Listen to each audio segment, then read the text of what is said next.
Let me go to the Zoom and begin with Professor Kwesi Aning.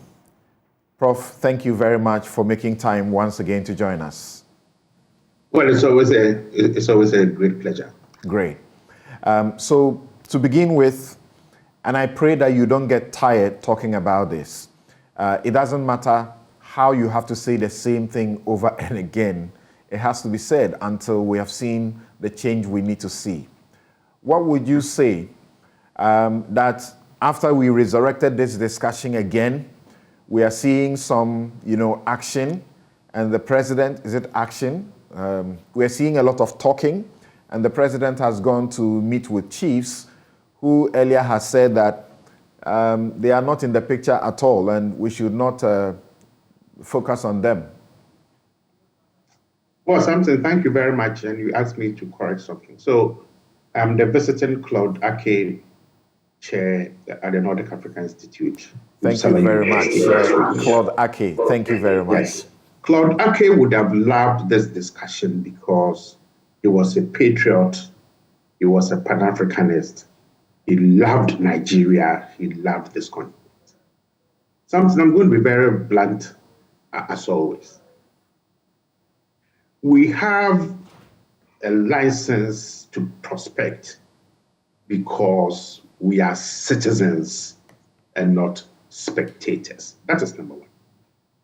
Number two, when the deputy minister enjoins the DISEC to be up and doing, it just shows that he himself has not read Act 1030, upon which the National Security Strategy document is built on.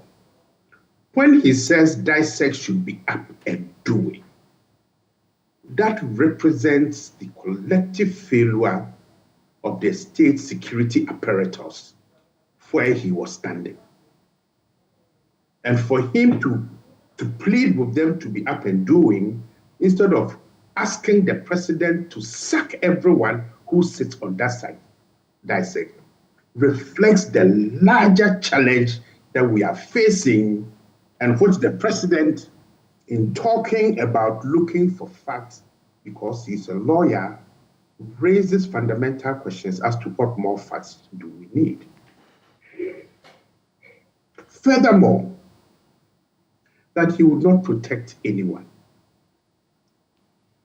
What the signal is that this fight cannot be won with facts.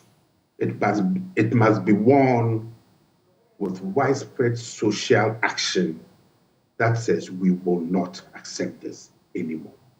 It will not be won because Ghana has become a state under siege, a beleaguered state in which there is a state within the state, that is the deep state, that is influencing the way that policy relating to mining is made, how it is understood, and how that policy is either implemented or it is obstructed. What do I mean by a deep state?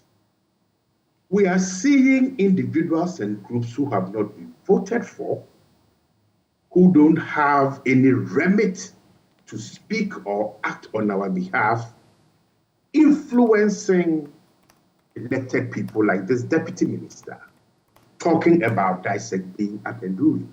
The DISEC is located within a MISEC and a MUSEC before the REGSEC, and finally, the National Security Council.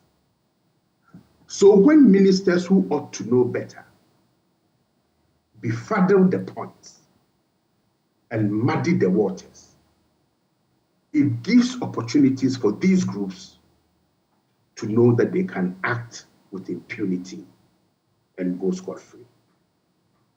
We are now seeing a shadow state that parallels the system that ought to be the enterprise called Ghana, in which these unelected people, be they chiefs, business people, politicians, ordinary individuals, chemical sellers, all have come together in multiple formations to undermine the authority of the state.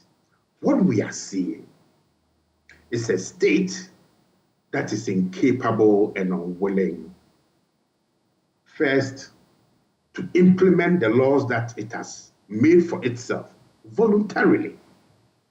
And when people flout those laws, to punish them. Because if we have an intelligence service that works, what you've just shown on the screen must not happen. If we have chiefs who have sworn to protect the environment for generations yet unborn, and this raises yet another question. We know in a lot of our communities that we are not supposed to swear and curse using the river god. So where are all these gods when the rivers have been destroyed to such an extent? Okay, so what it boils down to is that we are seeing a state in which it's become a free-for-all. The rhetoric is fantastic. We have the institutional framework. We have the laws, but they begin or they serve to undermine our collective interest instead of protecting, strengthening, and preserving for future generations. This is a state in crisis. And I know that Martin and I have had this conversation, that those who do what you are showing, we need to elevate this not only to an existential threat to the people of Ghana, but it must be made a treasonable offense. Because this is the livelihoods of generations yet unborn being thrown away. And we don't need the Greta Thunbergs of this world to come and tell us what we are seeing. Holding public office comes with responsibility. And being ordinary citizens also comes with responsibility. Let's be bold enough, let's be daring enough to use those responsibilities that we have to ensure that we can preserve the environment. How important, Professor Aning, how important is the meeting the president had with the National House of Chiefs? I don't think it's going to have any impact at all.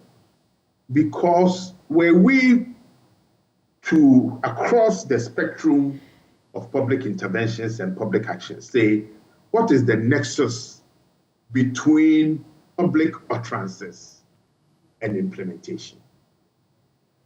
That correlation will not be positive. So that meeting was a nice meeting. It brought people together. They had opportunities for a photo shoot. And that is just it. I'm not expecting anything at all to come out of it. Were we to have drones that have been sent up right now over these sites, people will still be mining.